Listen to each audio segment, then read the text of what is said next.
Greetings and welcome. I've been expecting you. My name is Darren and this is Rail Pressure Flip. Today we're learning how to above and beyond. Now this trio has been through a lot of different phases with its sound. So in this particular track, as you may have deciphered, we're doing more of a 2000s sound. Alright, let's look at stabs first.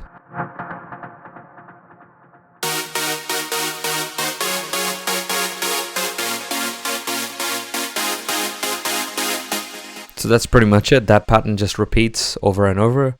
And this, as always, is created in Spire. I've used the Sunblast lead. I'm not sure what this is from. This is from Temple 1 Essentials. Great pack. All of the freshly squeezed samples, by the way, are amazing. This is what layers the whole chorus of the main track. Then it's followed by an EQ right here. I've cut down the lows just so we don't muddy the frequencies. I've raised up the highs a little bit to give it some crispiness. And then there's the utility tab. I've widened the sound a little bit because I want this to dominate slightly over all of the other elements. And then as always, there's OTT, just give it some nice compression. Next up, pads.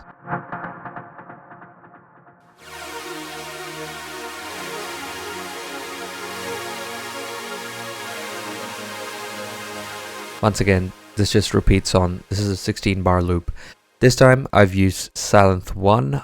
Lately I've been using a lot of Silenth anyway. Once again, cutting down the EQs to remove lows, but not completely. They do need to have a little bit of presence.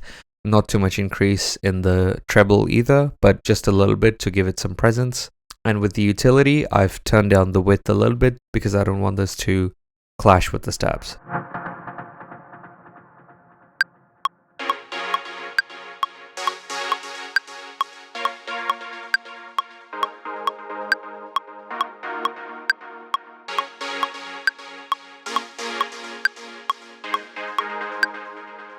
That's pretty much it. Repeats again. And once again, I've used Silenth for this. Synth Magnetic with EQ. Once again, very basic. Removed the lows. Boosted the highs a little bit here and there. OTT for compression and KHS delay because it has the ducking feature. And very slight in the mix. So what this track does basically is just sort of gives it a little bit of like filling in the background. Let's listen to this.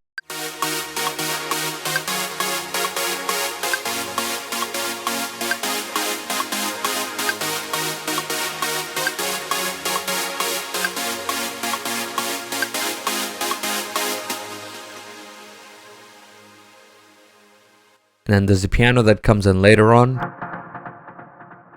With Above and Beyond's 2000 tracks, the piano is fairly limited and it's fairly minimalistic, but I didn't want to do the exact same thing.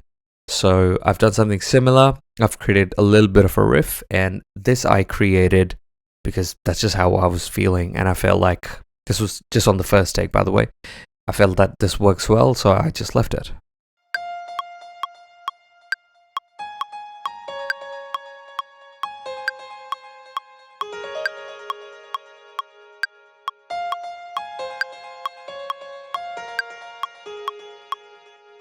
And that's it. That's like for the second chorus or the main chorus.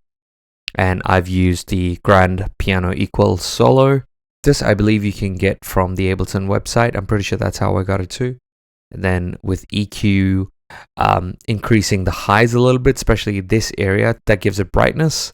And OTT for compression, Valhalla Room. Just very, very subtle. It's nothing too crazy. With KHS delay, again, ducking feature, and mixed it just almost 50%. And in terms of side chaining, I've used the Cartesian side chain.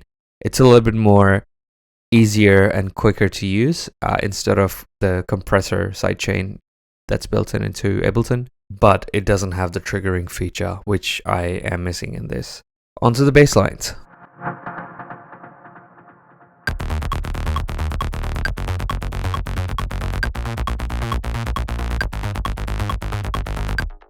Very classic 2000 style Above and Beyond bassline. Well, kind of also shared by a lot of other Anjuna artists as well. So there's, as always, divided by lows and highs, and this is what the low sounds like. And this is what the highs sound like. And then both, they create like a nice crunch, and they have the separate EQing done for them, which gives you a lot of control. And then lower bass is done in Salenth 1. It's once again squeeze samples, Leon Bollier essential. With utility, I've just turned the bass into mono and around 170. Remember, do not blindly follow numbers when people give you numbers on tutorials. Everything is just based on context, because your bassline's EQ or bassline's frequencies might be different. So just use your ears as much as you can, and then use your eyes to visualize the equalizer and then tune it from there. So a number doesn't really mean much when someone tells you, oh, you should just cut it from this point on that point. Yes, it can mean something as a general rule, but it's not necessarily accurate. For EQ, because this is a bass line, I've boosted the lows, boosted a little bit of the fours because there's a little bit of noise in this, which we want there to give it character. Transient shaper, so it gives it sort of a nice kick, nice punch, and it's sustained, so it just sort of pulls it.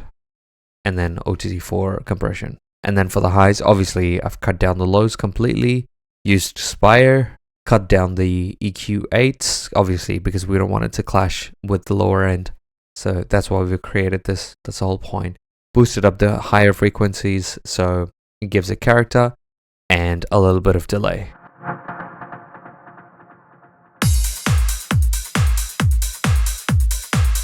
So for the kick, I've used one of the Vengeance kicks. I'm pretty sure that's what Above and Beyond also used.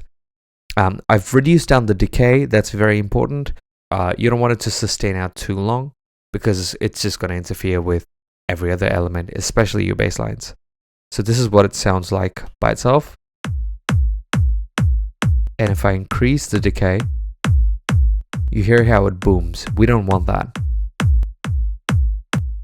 We want it nice and sharp, like not extremely sustained. Increase the low ends, increase the kick area a little bit on the higher frequencies to give it character once again. Transient shaper for attack, and pulled it out sustained. The way this sustains is slightly different than the decay, because here, around here, there's a bit of boom, whereas here I feel like it doesn't boom as much. And OTT for compression.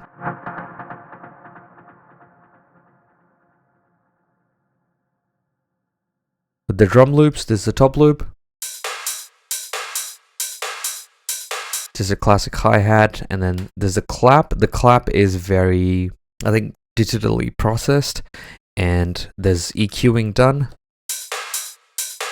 Well, there's not a lot of frequencies down here, so I've cut it down anyway. OTT for compression, KHS transient shaper for attack, and a little bit of hybrid reverb, very subtle. That's with reverb. Without. Gives it like that room reverb effect. Extra hi-hats. Very small range of frequencies in there. Boosted a little bit around the higher frequencies. Around 10k. KHS transient for attacks, but the sustain is squashed down a little bit. And then align delay to sort of separate the audio. Extra loop. It's a classic Vengeance drum loop. Compress sidechain a little bit. KHS transient shaper. The sustain is squashed a lot in this one. No low ends, and widened a little bit.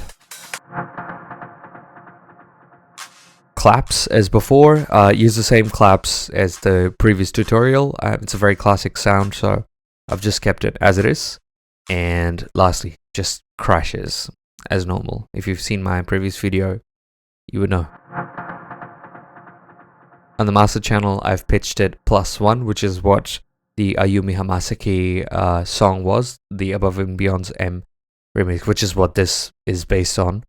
With utility, I've turned down the gain to give it a little bit more headroom, equalizer to sort of shape the sound, Pro L2 for limiting.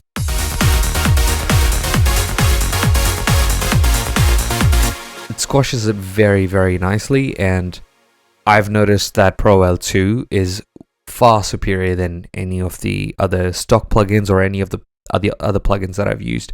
I usually tend to use stock plugins, but for this, the limiter that came out with 12 or 12.1, it's great, but it's not that great. It's nowhere as good as Pro L2, but it does the job maybe for different scenarios, but this is my preferred plugin for this. And Ulene just to check my levels. And yes, I am aware it is peaking.